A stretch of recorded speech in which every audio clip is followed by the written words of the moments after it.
नमस्कार, गोड्डा झार न्यूज में आप सभी का स्वागत है। आइए जानते हैं झारखंड की तमाम छोटी बड़ी मुख्य खबरों को। पर आपने अभी तक गोड्डा झार न्यूज चैनल को सब्सक्राइब नहीं किया है तो प्लीज चैनल को सब्सक्राइब कर बेल आइकन को प्रेस कर दे ताकि खबरों का अपडेट आपको मिलता रहे। साथ ही एक लाइक और प्यारा सा कमेंट जरूर करें। चलिए शुरू करते हैं आज की पहली महत्वपूर्ण खबरों से। सहायक शिक्षक नियुक्ति में हाईकोर्ट से पारा शिक्षकों को बड़ा झटका, क्वालिफाइंग मार्क्स में दी गई छूट खत्म। झारखंड हाईकोर्ट ने कृष्ण कुमार हलदार की ओर से राज्य में 26,000 सहायक शिक्षकों यानी कि आचार्य की नियुक्ति के लिए चल रही प्रक्रिया के खिलाफ दायर याचिका पर हाईकोर्ट ने अपना फैसला सुना दिया है।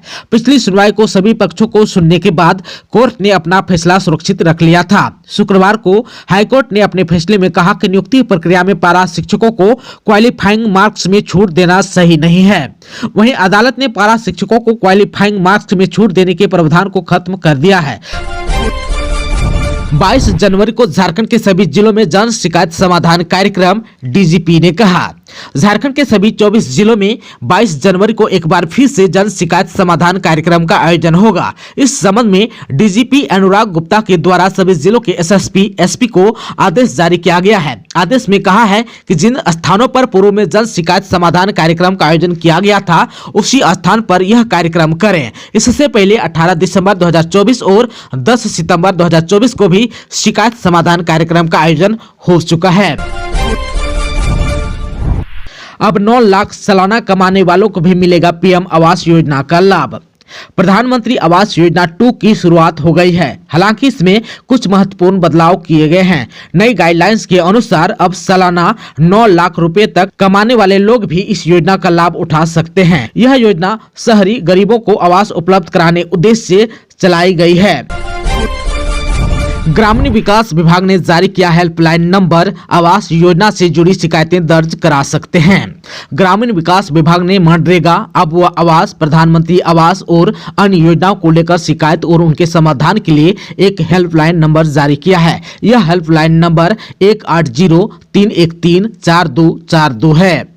ग्रामीण विकास विभाग ने जनता से अनुरोध किया है कि आम नागरिकों को अगर इन योजनाओं से संबंधित कोई समस्या उत्पन्न होती है तो वे इस हेल्पलाइन नंबर का उपयोग कर अपनी शिकायतें दर्ज करा सकते हैं। वहीं ग्रामीण विकास विभाग की यह पहल नागरिकों को उनकी समस्याओं का त्वरित समाधान प्रदान करने के लिए की गई है। विभाग का मानना है कि इस हेल्पलाइन के माध्यम से योजनाओं के कार्यान्वयन में पारदर्शिता और त्वरित समाधान सुनिश्चित किया जा सकेगा।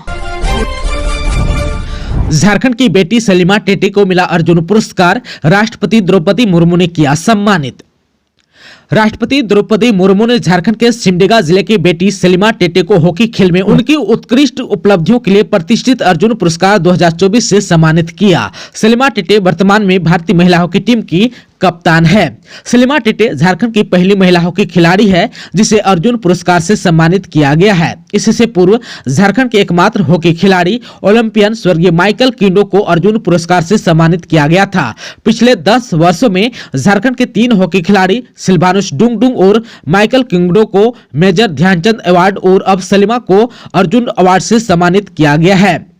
सभी खिलाड़ियों को 17 जनवरी को सुबह 11 बजे दिल्ली में राष्ट्रपति भवन में आयोजित विशेष समारोह में सम्मानित किया गया। इस समारोह में देश के 32 खिलाड़ियों को भी अर्जुन पुरस्कार से सम्मानित किया गया। सीएम ने अर्जुन पुरस्कार से सम्मानित हॉकी खिलाड़ी सलीमा टेटे को दी बधाई। सीएम हेमंत सोरेन ने अर्जुन पुरस्कार से सम्मानित झारखंड की बेटी और प्रतिभावान हॉकी खिलाड़ी सलीमा टेटे को बधाई और शुभकामनाएं दी। सोशल मीडिया एक्स पर जारी पोस्ट में लिखा, बहुत बहुत बधाई, शुभकामनाएं और जोहार। सीएम ने लिखा, आप अपने उम्दा खेल और नेतृत्व से हॉकी के क्षेत्र में नित नए आयाम स्थापित करें, यही कामना करता हूं। आज पुरस्कार पाने वाले अन्य सभी खिलाड़ियों को भी अनेक अनेक बधाई और जोहार। कृषि मंत्री नेहा शिल्पी ने भाजपा पर साधा निशाना, कहा रघुवर दास को पहले ही लोगों ने नकार दिया था। लोहरदगा के भैरव गांव में शहीद पांडे गणपत राय जयंती समारोह में शामिल होने के लिए पहुंची कृषि मंत्री नेहा शिल्पी ने भाजपा पर जमकर निशाना साधा। उन्होंने कहा कि रघुवर दास को पहले ही लोगों ने नकार दिया था। करारी हार का सामना बीजेपी को करना पड़ा है। अभी वह बाउंड्री लाइन में है, ऐसा ना हो कि वह यहां से ही बाहर हो जाए।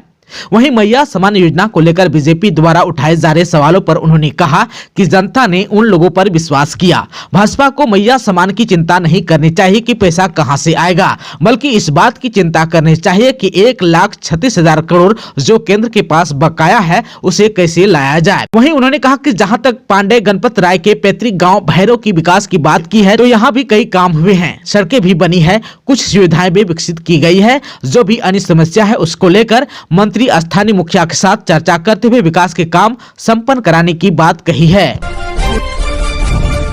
18 को पूरा हो जाएगा जैक अध्यक्ष और उपाध्यक्ष का कार्यकाल, असमंजस की स्थिति में जैक। झारखंड एकेडमिक काउंसिल यानी कि जैक के अध्यक्ष अनिल महतो व उपाध्यक्ष डॉक्टर विनोद सिंह का कार्यकाल 18 जनवरी को पूरा हो जाएगा। उनकी नियुक्ति वर्ष 2022 में हुई थी। जैक अध्यक्ष व उपाध्यक्ष का कार्यकाल 3 साल का होता है। परीक्षा से संबंधित सभी गोपनीय कार्य अध्यक्ष द्वारा ही किया जाता है। अध्यक्ष की नियुक्ति में विलंब होने से परीक्षा भी प्रभावित हो सकती है। राज्य में इसी माह बोर्ड परीक्षा शुरू हो जाएगी। 28 जनवरी से कक्षा 8वीं की बोर्ड परीक्षा प्रस्तावित है। इसके बाद कक्षा 9वीं की परीक्षा होगी। इसके बाद राज्य में 11 फरवरी से मैट्रिक और इंटर की परीक्षा प्रस्तावित है। संविधान को खत्म कर मनुवादी व्यवस्था कायम करना चाहता है आरएसएस, दीपांकर ने कहा।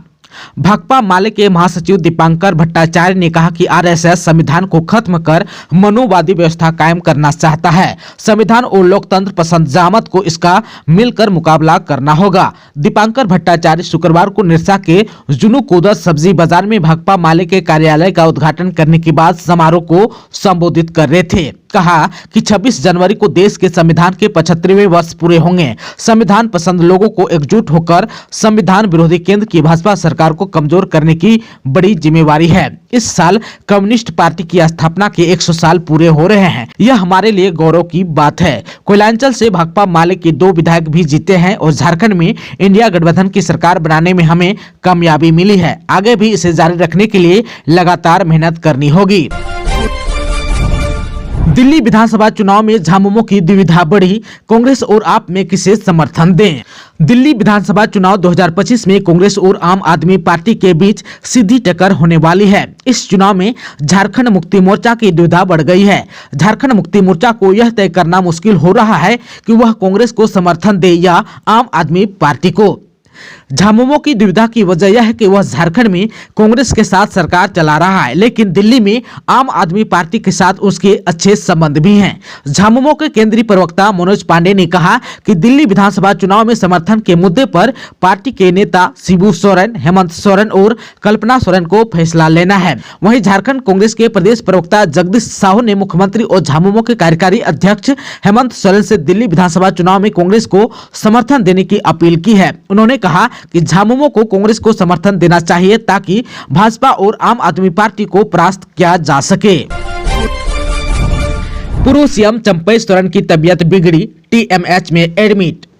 पूर्व सीएम चंपई सोरेन की तबीयत बिगड़ गई है, उन्हें टीएमएच में एडमिट कराया गया है। चंपई सोरेन ने सोशल मीडिया पोस्ट में लिखा कि स्वास्थ्य संबंधित जटिलताओं की वजह से शुक्रवार की सुबह मुझे टाटा मैन हॉस्पिटल में भर्ती किया गया है। डॉक्टरों के अनुसार चिंता की कोई बात नहीं है। अब जो है काफी बेहतर महसूस कर रहा हूं और बहुत ही जल्द पूर्णतः स्वस्थ होकर आप सभी के बीच वापस आऊंगा। सेकेंड जेपीएससी नियुक्ति घोटाला में सीबीआई की चार्जशीट पर कोर्ट का संज्ञान, 72 के विरुद्ध समन जारी करने का आदेश। रांची के सीबीआई कोर्ट ने सेकेंड जेपीएससी नियुक्ति घोटाले में सीबीआई की चार्जशीट पर संज्ञान ले लिया है। सीबीआई ने पिछले वर्ष नवंबर माह में करीब 12 साल बाद अपनी जांच पूरी कर रांची सीबीआई के स्पेशल कोर्ट में चार्जशीट दाखिल की थी। चार्जशीट पर संज्ञान लेने के बाद अदालत ने 72 अभियुक्तों के विरुद्ध समन जारी करने का आदेश पारित कर दिया है। सीबीआई की चार्जशीट में जेपीएससी के तत्कालीन अध्यक्ष दिलीप प्रसाद समेत 72 लोगों को अभियुक्त बनाया गया है। बोकारो के शिवाती घाटी टिश्यू मेला में उमड़ रही है ग्रामीणों की भीड़। शिवाती घाटी मेला समिति की ओर से कसमार के मुरहुल सुदी में आयोजित टूसू मेले में दूसरे दिन भी शुक्रवार को लोगों की भीड़ जुटी। आसपास और दूर दराज के क्षेत्रों से आए ग्रामीणों ने मेले का जमकर आनंद उठाया, घरेलू जरूरत के सामान खरीदे, जबकि बच्चों ने जमकर मस्ती की। शिवाती घाटी के झरना में टूसू प्रतिमाओं का विसर्जन भी किया। 3 दिवसीय टूसू मेले का उद्घाटन गुरुवार को गोमिया के पूर्व विधायक डॉक्टर लंबोदर महतो ने किया था। उन्होंने कहा कि केंद्र सरकार के इको टूरिज्म के तहत शिवाती घाटी को पर्यटन स्थल के रूप में विकसित किया जाएगा। उन्होंने कहा कि उनके 5 साल के विधायक काल में सेवाती घाटी के विकास के लिए कई कार्य हुए, साथ ही क्षेत्र में सड़क, पेयजल, शिक्षा, स्वास्थ्य समेत अन्य विकास योजनाओं को धरातल पर उतारा गया। जीप सदस्य अमरदीप महाराज ने कहा कि सेवाती का टूसू मेला झारखंड और पश्चिम बंगाल के लोगों की आस्था से जुड़ा है, इसलिए इन स्थलों के विकास के लिए प्रयास जारी रहेगा।